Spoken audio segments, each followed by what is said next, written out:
Ẩn sâu dưới đáy đại dương, nơi áp suất đủ để nghiền nát mọi thứ, nơi bóng tối đã tồn tại vĩnh hằng, một âm thanh vang lên, không phải tiếng sấm, không phải tiếng động đất, đó là The Bloop. Và từ trong bóng tối cổ xưa, một thực thể khác cũng mở mắt. Leviathan, sinh vật thần thoại hỗn mang, đã chính thức gặp nhau. The Bloop không lao vào đối thủ, nó không cần răng, không cần móng. Vũ khí của nó là âm thanh.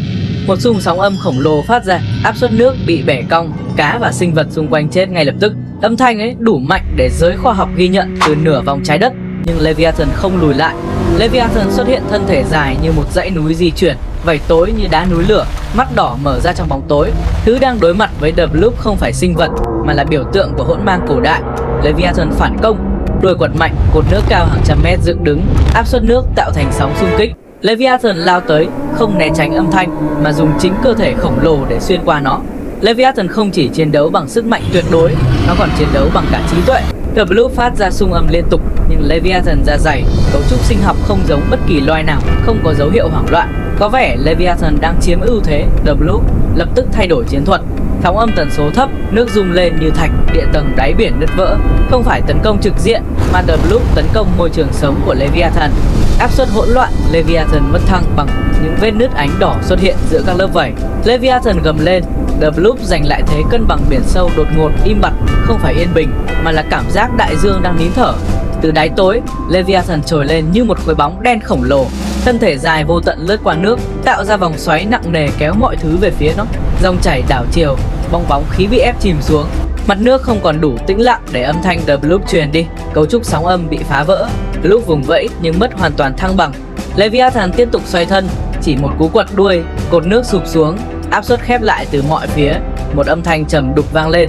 Thương và giáp bị ép gãy trong lòng biển, không cho cơ hội phản công. Leviathan cuộn chặt đối thủ trong thân mình, siết dần đến mức chiếc miệng cứng luôn. Mở của The Bloop cũng biến dạng, không có máu loang, chỉ có sự biến dạng chậm rãi. Rồi nó kéo xuống đáy sâu. Ánh sáng biến mất, chuyển động cuối cùng tắt lịm. Đối thủ bị bóng tối và áp suất xóa sổ. Mặt biển phía trên khép lại, phẳng lặng như chưa từng có trận chiến. Leviathan trượt vào bóng tối với một vết thương. Cuộc chiến này cũng không dễ dàng với nó. Bạn có chắc mình biết hết về Leviathan và The Bloop chưa? Like, đăng ký kênh và nhớ xem đến giây cuối cùng của video chúng ta sẽ mổ xẻ sức mạnh, những sự thật kinh hoàng lần đầu tiên được nhắc đến của hai quái thú này nhé. Hít sâu và bắt đầu nào. Những gì bạn sắp nghe sẽ không dành cho người yếu tim. Let's go! The Bloop. Vì sao có The Bloop? Âm thanh khổng lồ không nguồn gốc. Mùa hè năm 1997, cơ quan quản lý khí quyển và đại dương Hoa Kỳ ghi nhận một âm thanh cực kỳ lạ giữa Thái Bình Dương. Nó trầm, kéo dài và mạnh đến mức được ghi nhận cách xa hơn 5.000 km. Người ta đặt tên nó là The Bloop, nghĩa là tiếng bong bóng khổng lồ. Theo dữ liệu ban đầu, tần số âm thanh này giống tiếng sinh vật sống nhưng lớn hơn bất kỳ loài nào từng được biết đến. Âm thanh đó gợi ra giả thuyết có thể dưới lòng biển Nam Cực tồn tại một sinh vật khổng lồ lớn hơn cả cá voi xanh, loài động vật to nhất hành tinh hiện nay. Một số nhà khoa học cho rằng đó chỉ là băng tan vỡ. Cụ thể, các nhà khoa học đã so sánh âm thanh Bloop với âm thanh từ tảng băng Troy 53 khi nó tan rã vào năm 2008 và nhận thấy các đặc điểm âm phổ tương tự. Tiếng nứt gãy của băng có thể tạo ra âm thanh cực lớn và truyền đi rất xa trong môi trường nước, nhưng cộng đồng mạng và những người yêu sinh vật học lại không tin như vậy. Nguồn gốc của Bloop đã từng gây ra nhiều suy đoán, từ các sinh vật biển khổng lồ chưa được biết đến cho đến các hoạt động quân sự bí mật. Hay với họ, The Bloop là quái vật Cthulhu trong truyền thuyết. Đó là một con quái vật khổng lồ đầy xúc tu phát ra tiếng kêu bí ẩn. Sở dĩ có liên tưởng như vậy bởi khu vực thu được The Bloop rất gần với vị trí được mô tả về R'lyeh, thành phố bị chìm dưới đáy đại dương và cũng là nơi giam giữ quái vật Cthulhu, một sinh vật cổ đại ngủ quên hàng triệu năm, thỉnh thoảng tỉnh dậy, thở một hơi và cả đại dương rung chuyển.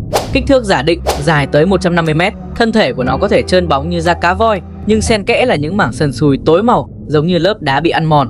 Thức mạnh, The Bloop không săn mồi bằng răng hay móng vuốt mà bằng âm thanh. Âm thanh của The Bloop mạnh hơn cá voi xanh 5 đến 6 lần. Nó tạo sóng âm dưới nước có thể khiến cá voi lạc hướng hoặc vỡ màng nhĩ sinh vật biển xung quanh mỗi khi nó phát ra tiếng giống. Tần số thấp đến mức làm rung cả đáy biển. Áp lực đó có thể khiến màng nhĩ của sinh vật trong bán kính hàng km nổ tung, và nếu nó phát ra gần bề mặt nước, con người sẽ tử vong vì chấn động âm ngay lập tức và khiến tàu ngầm kim loại rung lên như sắp nứt, vỡ. Khu vực được cho là sinh sống gần Nam Cực, nơi đáy biển có các hẻm sâu hơn 40 m. Hay Leviathan, hiện thân của hỗn loạn, con quái vật hỗn mang, mọi người vẫn nhầm lẫn với Hydra. Leviathan trong ngành khoa học nghiên cứu về các thực thể quỷ dữ. Leviathan không chỉ là sinh vật thần thoại mà còn được xem là một trong 7 hoàng tử của địa ngục. Hắn là tội đồ của sự đố kỵ và ganh tị, là kẻ canh giữ cổng địa ngục và là biểu tượng của sự hỗn loạn và thù hận. Người ta tin rằng linh hồn nào sa ngã vì ghen ghét hay đố kỵ sẽ bị Leviathan nuốt trọn và giam mãi trong bụng biển sâu.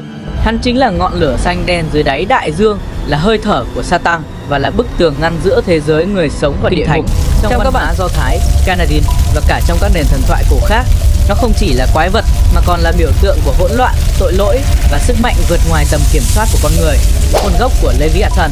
Cái tên Leviathan bắt nguồn từ tiếng Hebrew cổ Levite-HL, có nghĩa là sinh vật cuộn mình hay con rắn xoắn ốc. Leviathan xuất hiện ít nhất 5 lần trong Kinh Thánh, nổi bật nhất là trong sách Job, Thánh Vịnh và Isiach.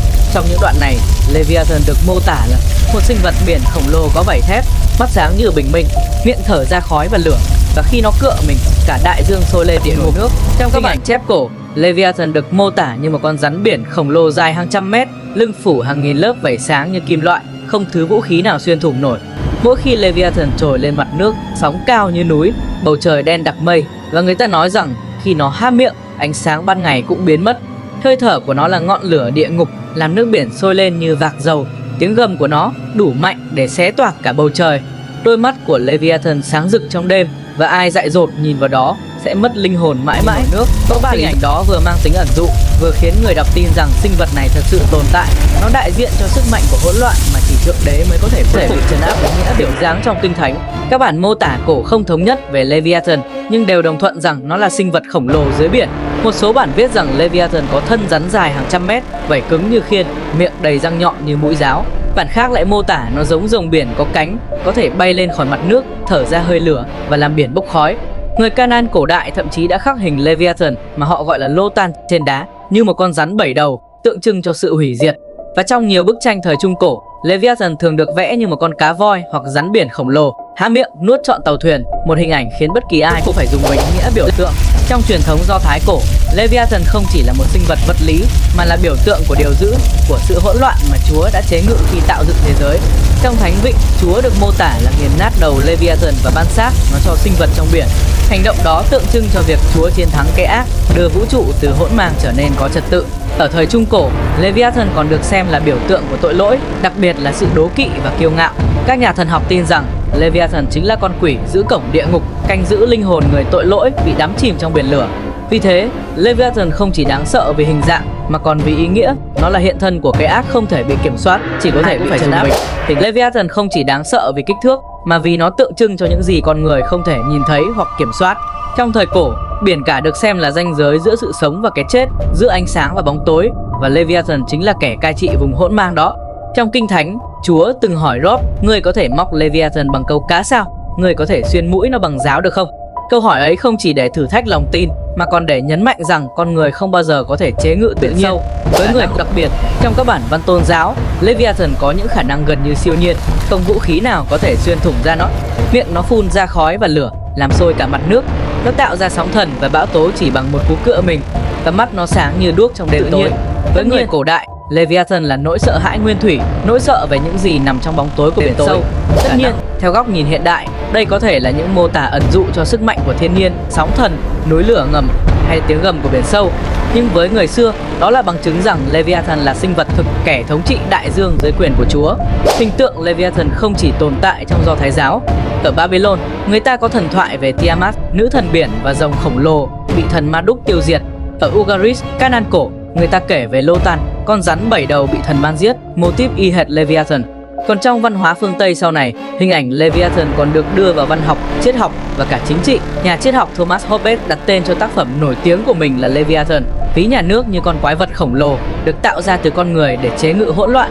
Dù ở tôn giáo hay triết học, Leviathan vẫn giữ nguyên một ý nghĩa, sức mạnh khổng lồ mà con người không thể kiểm soát, chỉ có thể phục tùng. Nhiều học giả cho rằng Leviathan là hình ảnh phóng đại của các loài sinh vật biển khổng lồ có thật, ví dụ như là cá sấu sông Nin, cá voi lưng gù, hoặc Leviathan novelei, loài cá nhà táng ăn thịt khổng lồ từng sống 13 triệu năm trước. Các nhà cổ sinh vật học từng tìm thấy hộp sọ dài 3 mét, răng lớn 36 cm, dài hơn cả răng của Megalodon.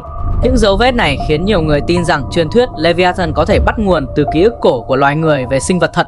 Hãy tưởng tượng một ngư dân cổ đại nhìn thấy xác một con cá voi khổng lồ mục giữa với bộ răng lởm chởm trồi lên từ sóng. Không khó hiểu khi họ gọi nó là quái vật của Chúa. Vừa rồi chỉ là kết cục của trận chiến này, vì đại dương chưa bao giờ chỉ có một câu trả lời. Nếu thế trận thay đổi, địa hình khác, khoảng cách khác hay chỉ một khoảnh khắc sai lệch, liệu Leviathan còn giữ được lợi thế? Và The Blue có thật sự đã hết cơ hội hay nó vẫn còn một cách nào đó để xoay chuyển cục diện? Hãy để lại comment cho tôi biết suy nghĩ của bạn. Đừng quên like, đăng ký kênh và bật chuông thông báo. Vì trên kênh đã có rất nhiều trận chiến biển sâu khác đang chờ bạn khám phá. Và trận chiến tiếp theo có thể còn đáng sợ hơn rất nhiều.